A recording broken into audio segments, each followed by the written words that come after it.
Sa bawat post at aking panalangin, kayo'y aking inaalala sa Panginoon man din.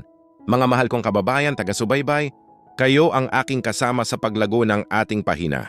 Sabi ng Biblia sa 1 Thessalonica 5:11, kaya't magpalakasan kayo at magpatibayan sa isa't isa, kaya't ito ang tula na aking handog at iaalay sa mga mahal kong Facebook user na masisipag man din sa bawat bigat ng buhay, tayo'y magdamayan. Sabi rin sa kasulatan, pasanin ang pasan ng iba at magtulungan. Galatians 6:2, pag-ibig at tulong ang ating ilaan upang maramdaman ninyong may kaagapay kayong totoo at tapat. Kaya habang kayo'y nagbabasa, ako'y nakikiusap ng may galang.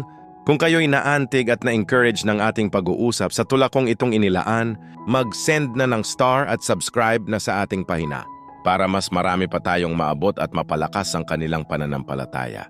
Ito'y hindi para sa akin lamang, kundi para sa ating lahat, upang bawat mensahe makarating sa pusong uhaw at sugatan.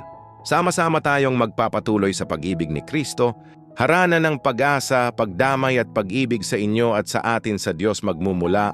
Maraming salamat sa inyong suporta. Pag-send ng star at subscribe ay malaking tulong sa ating ministeryo sa pagpapalakas sa mga kaluluwa